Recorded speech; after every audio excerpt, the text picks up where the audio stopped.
ओम शांति। ओम शांति। आज की तारीख है 14 मई 2021। साकार महावाक्य। बाबा कहते, मीठे बच्चे, अभी तुम शूद्र घराने से निकल ब्राह्मण घराने में आए हो। अभी तुम, बाबा कहते, मीठे बच्चे, अभी तुम शूद्र घराने से निकल ब्राह्मण घराने में आए हो। जैसे कोई अडॉप्ट करता है तो उसका घराना बदल जाता है, एडॉप्शन से घराना बदल जाता है।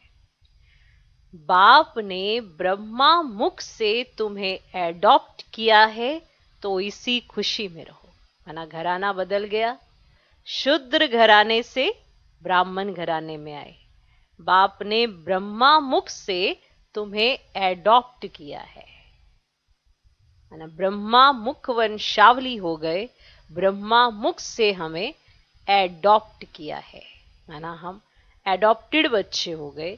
तो ब्राह्मण घराना हो गया, पहले शूद्र घराना था, जब एडॉप्ट हो गए तो ब्राह्मण घराना हो गया। तो इसी खुशी में रहो कि अभी आपका घराना कौन सा है, अभी एडॉप्ट होकर किसकी संतान बने हो, अभी की एडॉप्शन में आपके माता पिता कौन है।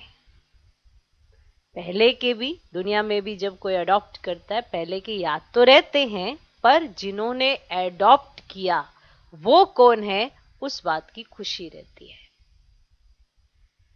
तो बाप ने ब्रह्मा मुख से तुम्हें एडॉप्ट किया है, तो इसी खुशी में रहो। शूद्र घराने से ब्राह्मण घराने में आए हो। ठीक, घराना बदली हो गया, एडॉप्शन हो गई, माता पिता बदली हो गए, तो ये याद रहे तो खुशी रहे। आज का प्रश्न, कौन सा हुए राज ब्राह्मण कुल वाले बच्चे ही समझ सकते हैं? कौन सा हुए राज, है ना, कौन सा वो हुए राज है जो ब्राह्मण कुल वाले बच्चे ही समझ सकते हैं? वो कौन सा गुह्य राज है? ब्राह्मण कुल वाले बच्चे ही समझ सकते हैं। उत्तर, निराकार शिव बाबा हमारा पिता है और ये ब्रह्मा हमारी माता है। निराकार शिव बाबा हमारा पिता है और ये ब्रह्मा हमारी माता है। निराकार भगवान कैसे मात पिता बंधु सखा बनते हैं, ये गुह्य गुप्त राज ब्राह्मण कुल के बच्चे ही समझ सकते हैं। ये गुह्य गुप्त राज ब्राह्मण कुल के बच्चे ही समझ सकते हैं। निराकार भगवान कैसे माता पिता बंधु सखा बनते हैं, ये गुह्य राज ना है। बाप निराकार, पर वो कैसे हमारे माता पिता बनते हैं, कैसे बंधु सखा बनते हैं, ये गुह्य गुप्त राज ब्राह्मण कुल के बच्चे ही समझ सकते हैं। उसमें भी जो दैवी कुल में ऊंच पद पाने वाले हैं, वही ये राज यथार्थ रीति समझेंगे। अब ब्राह्मण कुल के बच्चे समझ सकते हैं, अब ब्राह्मण कुल में बच्चे बहुत हैं। अब उस ब्राह्मण कुल में जो दैवी कुल में ऊंच पद पाने वाले हैं, माना कैसे पता पड़े कि इन्हें अच्छा समझ में आ रहा है, तो उनकी एक्टिविटी से पता चलता है कि इनकी दैवी कुल में ऊंच पद पाने वाले हैं, इसीलिए इन्हें पॉइंट बहुत अच्छे से समझ आया है। और जिन्हें ये पॉइंट बहुत अच्छे से समझ आया है, वो दैवी कुल में ऊंच पद पाने वाले हैं। माना आज से कल को देख सकते हैं, कल से आज को देख सकते हैं कि अभी दैवी कुल में ऊंच पद कौन पाएंगे, जिन्हें ये राज यथार्थ रीति समझ आएगा। और जिन्हें ये यथार्थ रीति समझ आया है, वो दैवी कुल में ऊंच पद पाएंगे। ठीक, तो कौन सा गुह्य राज ब्राह्मण कुल वाले बच्चे ही समझ सकते हैं कि निराकार बाप है, शिव बाबा हमारा पिता है, ये ब्रह्मा हमारी माता है। हमारी माता ब्रह्मा बाबा है। क्योंकि शिव बाबा ने ब्रह्मा बाबा को पहले अडॉप्ट किया, फिर हम ब्रह्मा मुख वंशावली बने, तब हमारी एडॉप्शन हुई। तो पहले स्त्री को अडॉप्ट किया, और वो कौन है? ब्रह्मा बाबा। तो माता कौन हुई? ब्रह्मा बाबा हमारी माता है, निराकार भगवान है। अब वो माता पिता बंधु सखा कैसे बने, ये भी राज है। जब ये दोनों कंबाइंड हैं, बाप दादा हैं, तो ये माता पिता हैं। वंडरफुल है।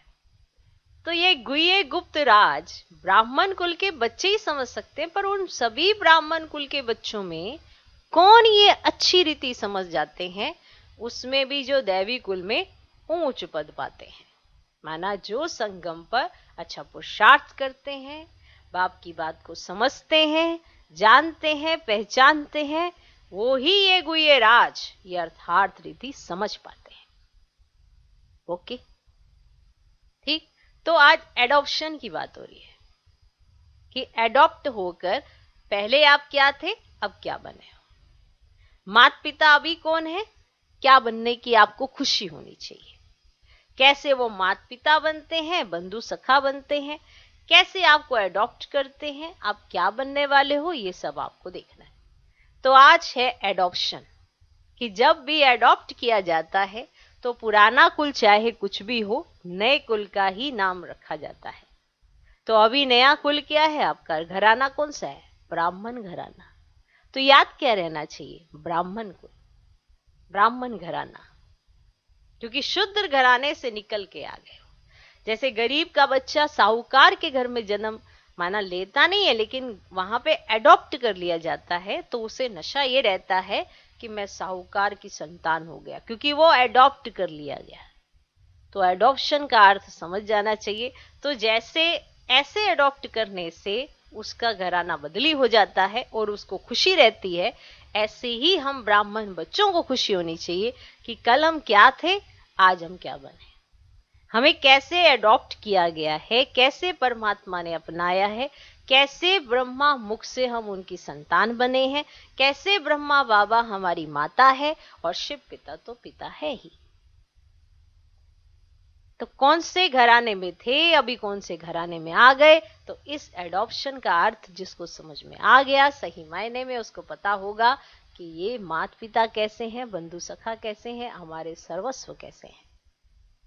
तो नशा भी रहे, खुशी भी रहे, और खुशी और नशे के आधार पर ही इस ब्राह्मण कुल की जो मर्यादाएं हैं, जो नियम है, उसका पालन करना बहुत सहज हो जाता है, नशे के आधार पर, खुशी के आधार पर।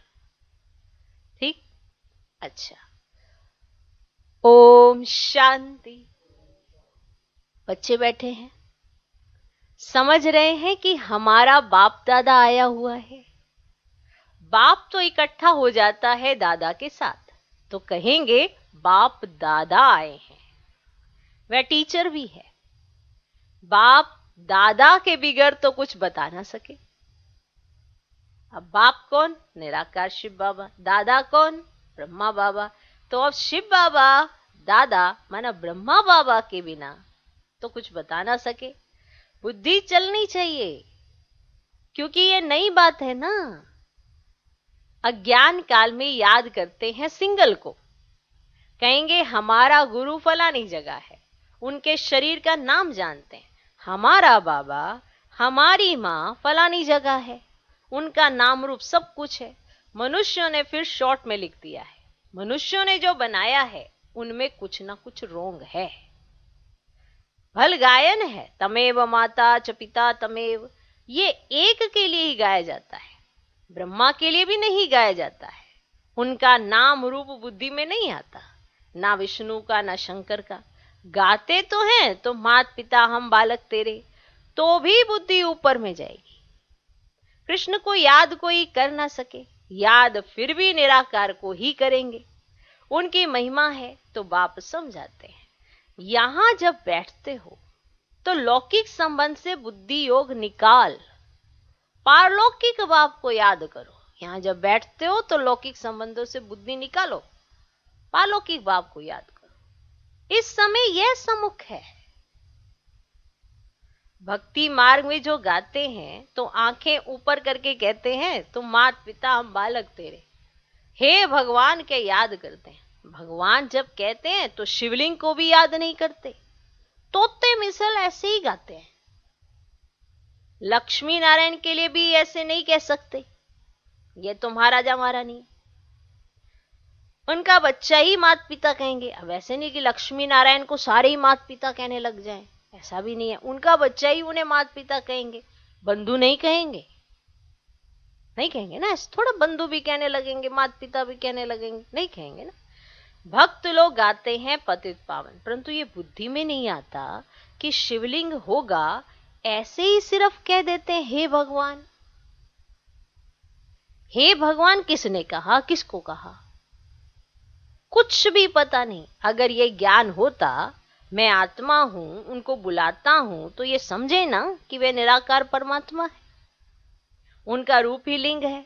यथार्थ रीति कोई बाप को याद नहीं करते, उनसे प्राप्ति क्या होगी, कब होगी, ये कुछ भी नहीं जानते। तुम भी नहीं जानते थे।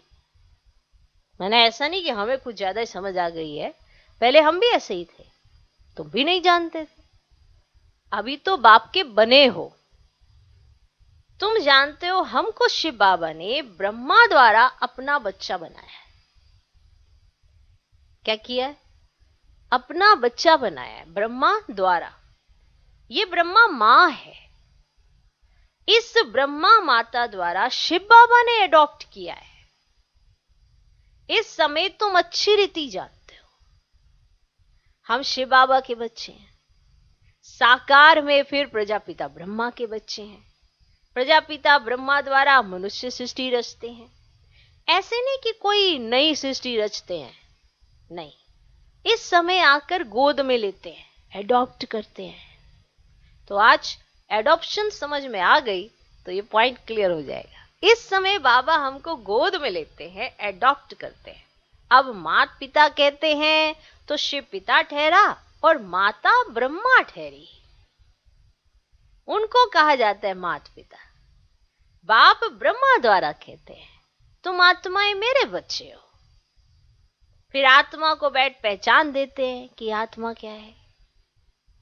बताया जाता है ना कि आत्मा क्या है, तुम आत्माएं कैसे मेरे बच्चे हो, मैं कौन हूं, कैसे तुम इस तन में आए हो, क्या पार्ट बजाना है, किस लिए तुमने शरीर लिया है। ये सारी कहानी बाबा हमको बताते हैं कि मैं तुम्हारा पिता हूं, ये तुम्हारी माता कैसे, ये भी मैं बताता हूं।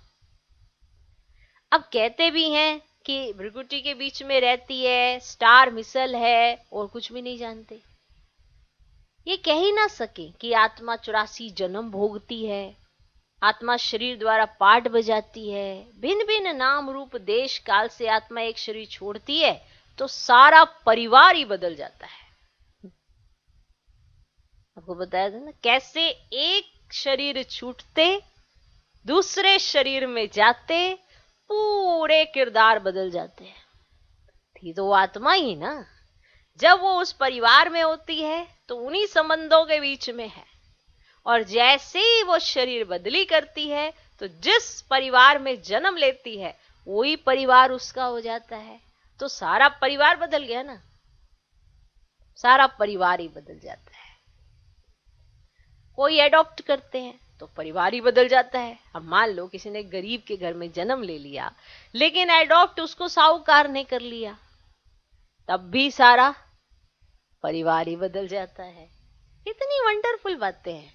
बाबा हर बात को यथार्थ समझा देते हैं कि तुम मेरी संतान कैसे, ये तुम्हारी माता कैसे, मैं तुम्हारा पिता कैसे, कैसे मैं आके तुमको समझाता हूं, कैसे तुम्हारी एडॉप्शन होती है, कैसे दुनिया में भी एडॉप्शन का रूल है, कैसे वहां पे भी। अब गरीब का बच्चा साहूकार लेगा, साहूकार का बच्चा गरीब तो नहीं लेगा। गरीब का बच्चा साहूकार के पास जाएगा तो एडॉप्शन जो होगी वो उच्च दर्जे की हो जाती है ना, तो लेवल तो बड़ा हो जाता है। अब हम शूद्र घराने से ब्राह्मण घराने में आए, माना उस शिव पिता ने हमें अपनी गोद में बिठाया, माता के माध्यम से हमें हमारा परिचय दिया, हमारा बदली हुआ सब कुछ, घराना बदल गया, परिवार सारा बदल गया।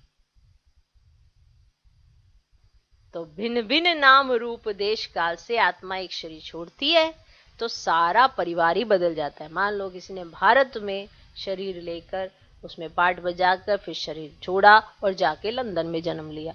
अब जो भी उसके परिवार के होंगे लंदन में भी होंगे,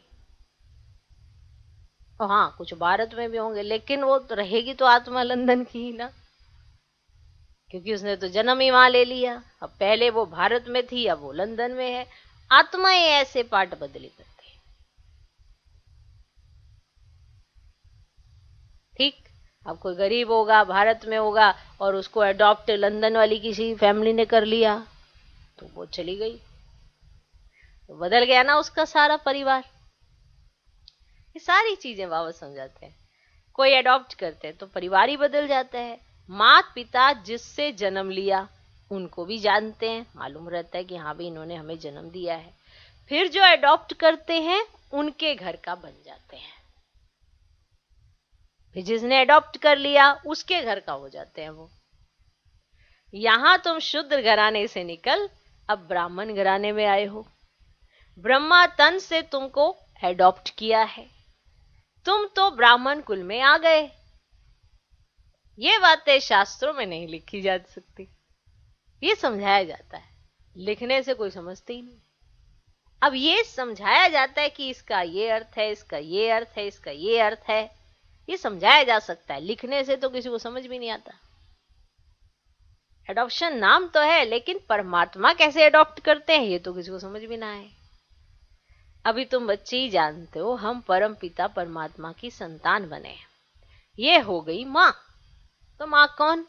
ब्रह्मा बाबा। ब्रह्मा को प्रजापिता ही कहते हैं। इस द्वारा तुम बच्चों को अडॉप्ट करता हूं। ये कितनी गुप्त बातें हैं, कितनी गुप्त बातें।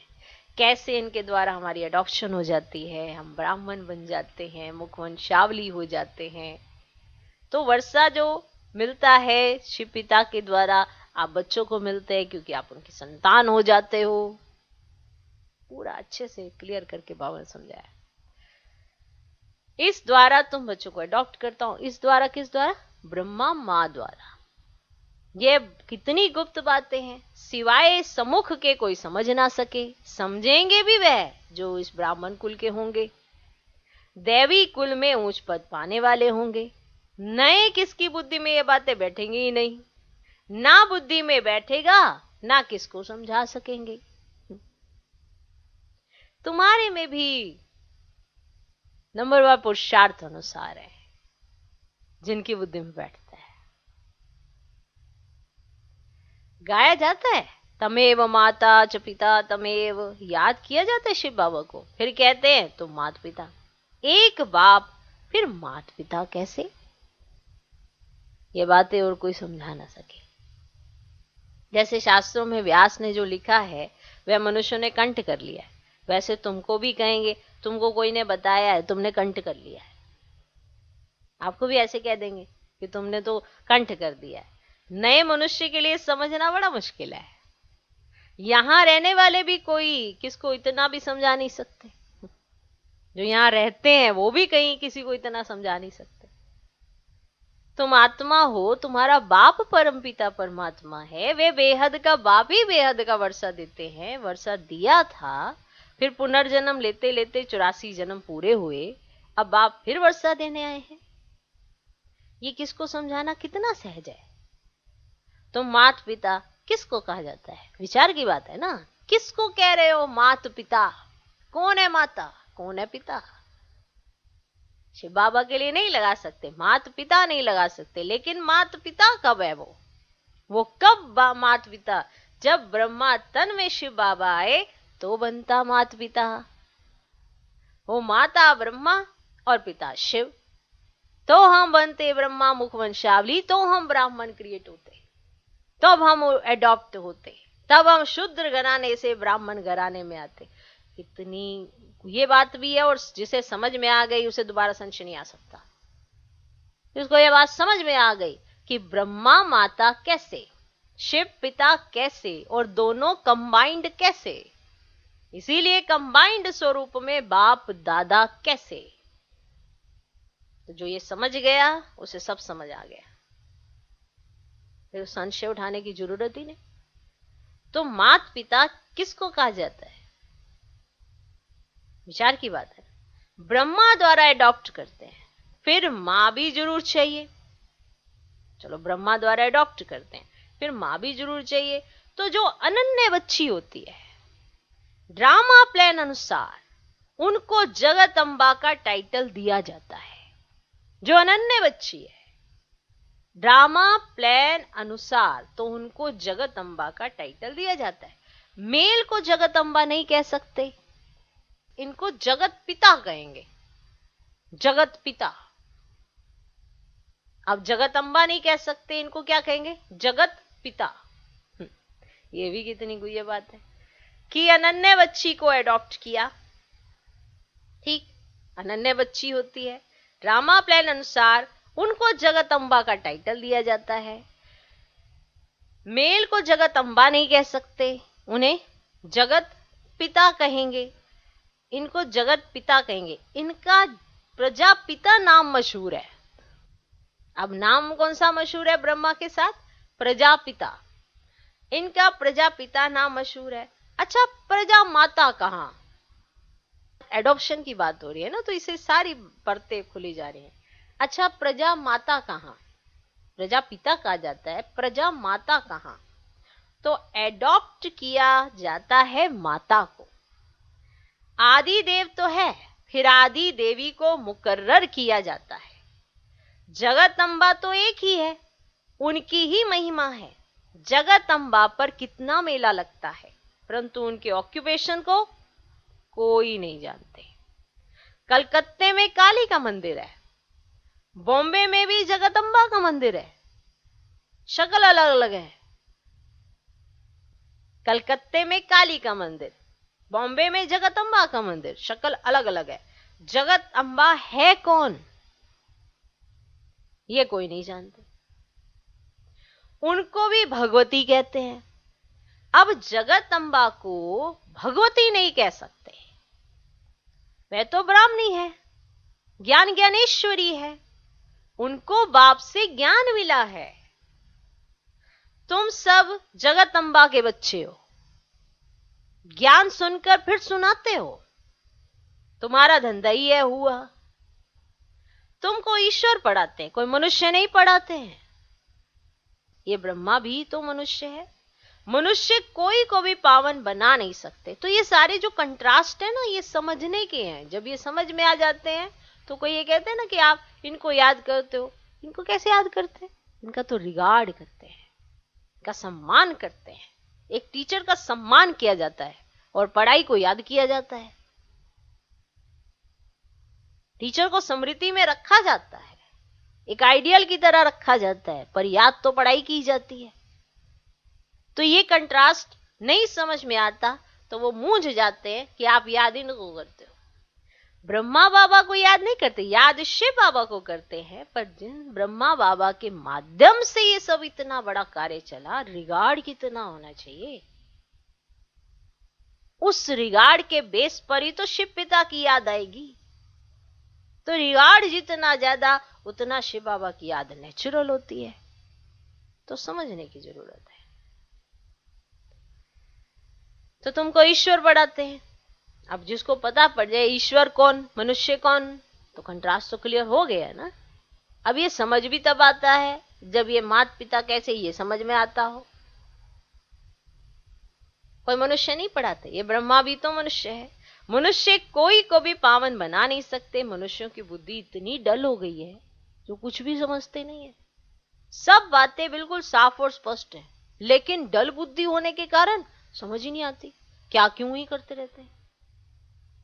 पतित पावन तो एक ही बाप है, वे आते ही हैं पतितों को पावन बनाने। ये सारी दुनिया तमो प्रधान है, सब पतित है।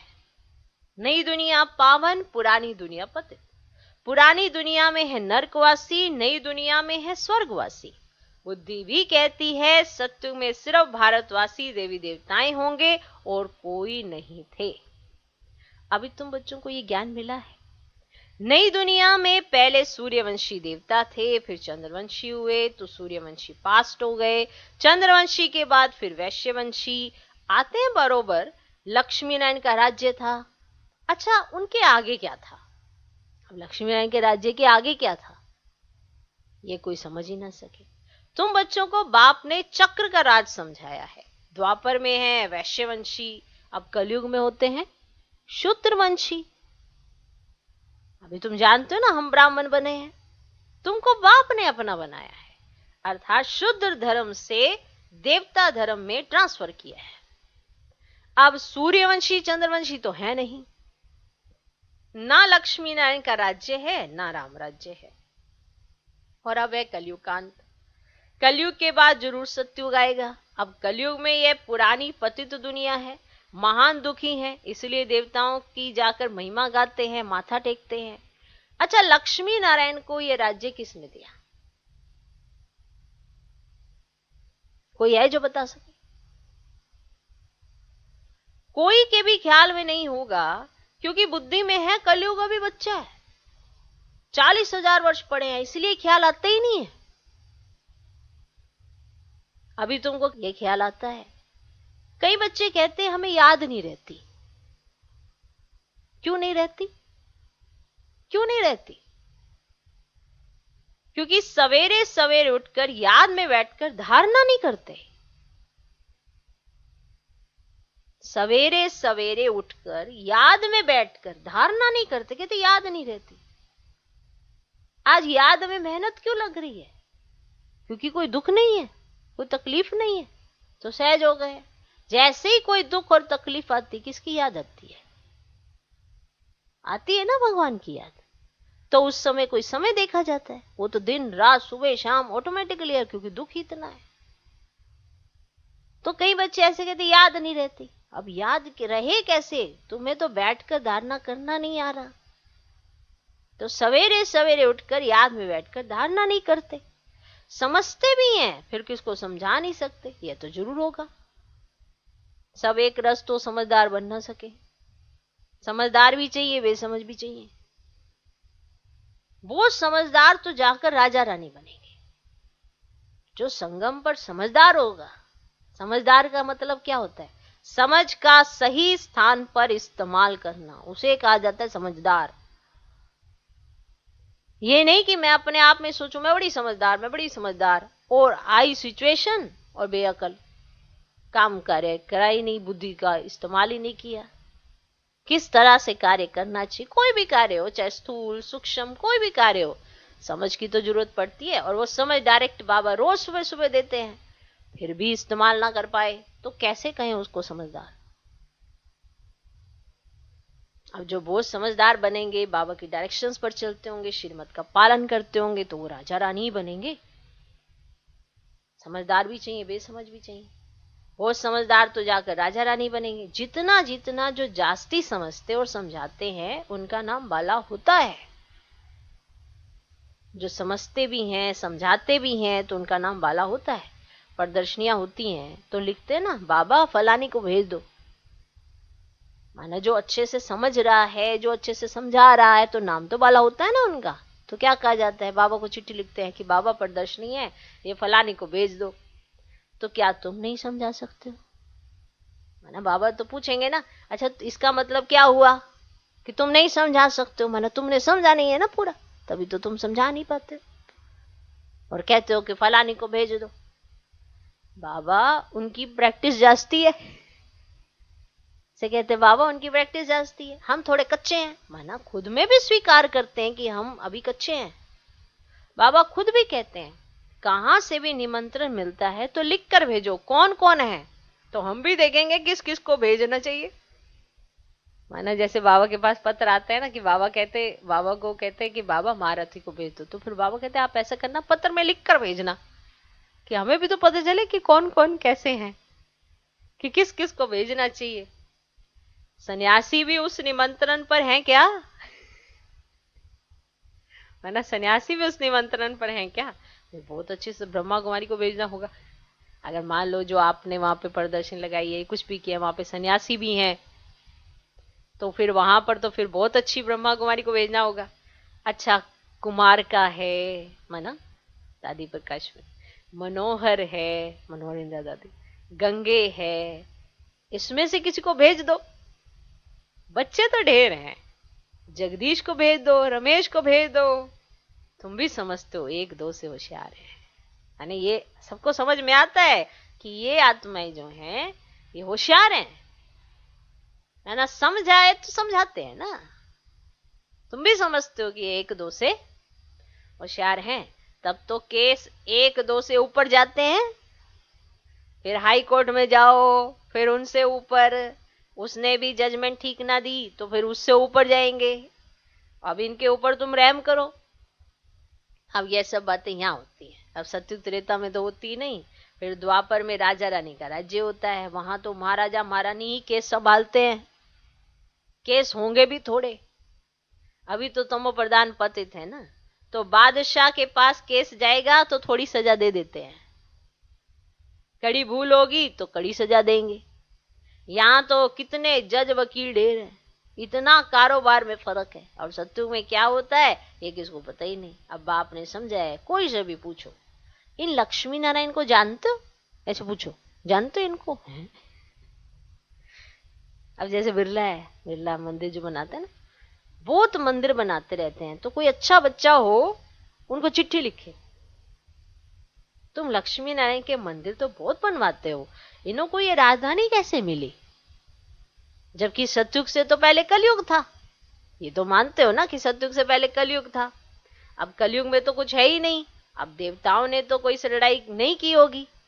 अब लड़ाई से कोई विश्व के मालिक बन नहीं सकते, है ना।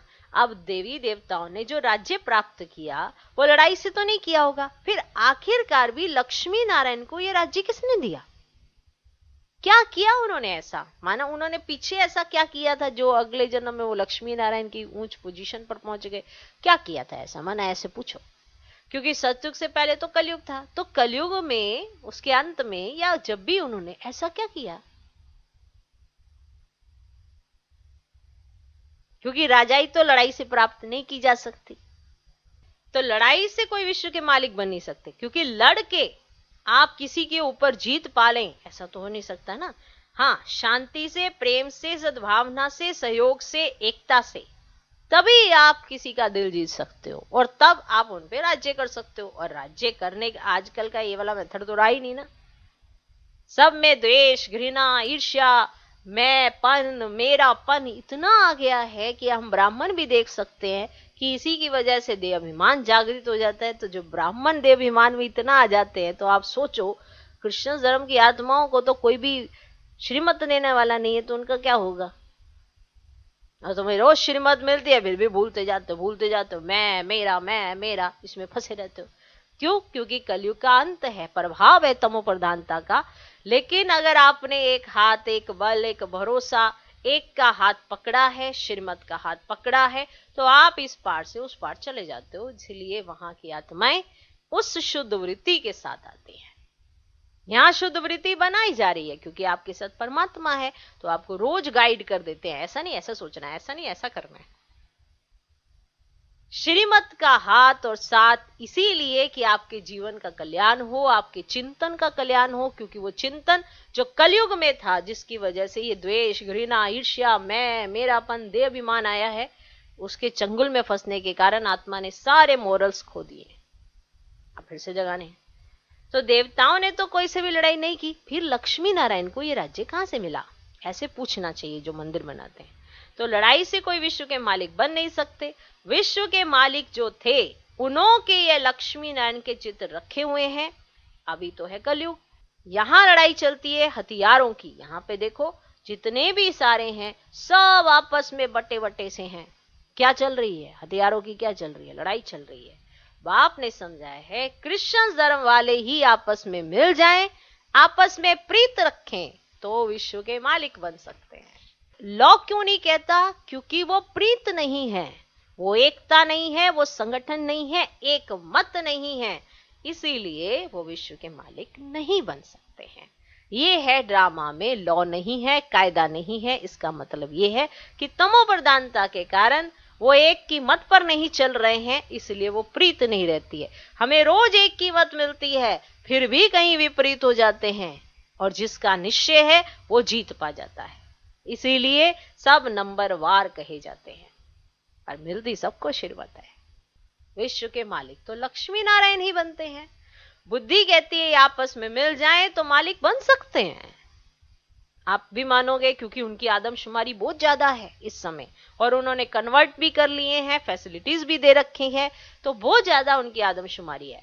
तो वो अगर मिल जाए तो मालिक बन सकते हैं, परंतु सत्युग में किंग क्वीन तो कोई बन ना सके। माना जो सत्युग के किंग क्वीन है वो यहाँ पे कलयुग में वो एकजुट होकर भी वो कोई बन ना सके। ड्रामा ही ऐसा बना हुआ है। अभी हम फिर से योग बल से स्वर का वर्षा ले रहे हैं। तुम बता सकते हो कल पहले भी संगम पर बाप से पद पाया है, 84 जन्म पूरे हुए, फिर से वर्षा ले रहे हैं। अच्छा, मीठे मीठे सिकिलधे बच्चों प्रति माता पिता बाप दादा का याद प्यार और गुड मॉर्निंग। रूहानी बाप की रूहानी बच्चों को नमस्ते। हम रूहानी बच्चों की भी रूहानी बाप को नमस्ते नमस्ते नमस्ते। Good morning good morning good morning. धारणा के लिए मुख्य सार पहला पॉइंट, स्वयं में धारणा करने और दूसरों को कराने के लिए, कि मुझ में भी धारणा हो और मैं दूसरों को कराऊं, उसके लिए स्वयं में धारणा करने और दूसरों को कराने के लिए सवेरे सवेरे उठकर बाप की याद में बैठना है। जो समझा है उसे दूसरों को समझाने की प्रैक्टिस करनी है। जो आपकी समझ में आ गया है उसे दूसरों को समझाने की प्रैक्टिस करनी है। जैसे कहते हैं ना, बाबा उनकी प्रैक्टिस अच्छी है तो वो आपको भी करनी है। आपने समझा होगा तो समझाएंगे जरूर, तो इस बात की आपको प्रैक्टिस करनी है। दूसरा पॉइंट, लौकिक संबंधों से बुद्धि योग निकाल। लौकिक संबंधों से बुद्धि योग निकाल, एक पारलौकिक बाप को याद करना है। बाप से जो ज्ञान मिला है वह सुनकर सबको सुनाना है। यही तुम्हारा धंधा है। लौकिक संबंधों से बुद्धि योग निकाल, एक पारलौकिक बाप को याद करना है। बाप से जो ज्ञान मिला है वह सुनकर सबको सुनाना है। यही तुम्हारा धंधा है। आज का वरदान, अपनी संपूर्ण स्टेज द्वारा सर्व प्रकार की अधीनता समाप्त करने वाले प्रकृति जीत भव। अपनी संपूर्ण स्टेज द्वारा सर्व प्रकार की अधीनता समाप्त करने वाले प्रकृति जीत भव। जब आप अपनी संपूर्ण स्टेज पर स्थित होंगे तो प्रकृति पर भी विजय अर्थात अधिकार का अनुभव होगा। संपूर्ण स्टेज में किसी भी प्रकार की अधीनता नहीं रहती है, लेकिन ऐसी संपूर्ण स्टेज बनाने के लिए 3 बातें साथ साथ चाहिए: रूहानियत, रुहाब और रहम दिल का गुण। रूहानियत, रुहाब और रहम दिल का गुण। जब ये तीनों बातें प्रत्यक्ष रूप में, स्थिति में, चेहरे व कर्म में दिखाई दें, माना आप में रूहानियत भी होनी चाहिए, आप में रुहाब भी होना चाहिए, आप में रहम दिल का गुण भी होना चाहिए। माना ऐसे नहीं कि हम तो बाबा के बच्चे हैं, बाकी रहम भावना ही ना हो। तो जब ये तीनों बातें प्रत्यक्ष रूप में, स्थिति में, चेहरे में और कर्म में दिखाई दे, तब कहेंगे अधिकारी व प्रकृति जीत आत्मा। आज का स्लोगन, श्रीमत की लगाम मजबूत है तो मन रूपी घोड़ा भाग नहीं सकता। श्रीमत की लगाम मजबूत है तो मन रूपी घोड़ा भाग नहीं सकता। ओम शांति।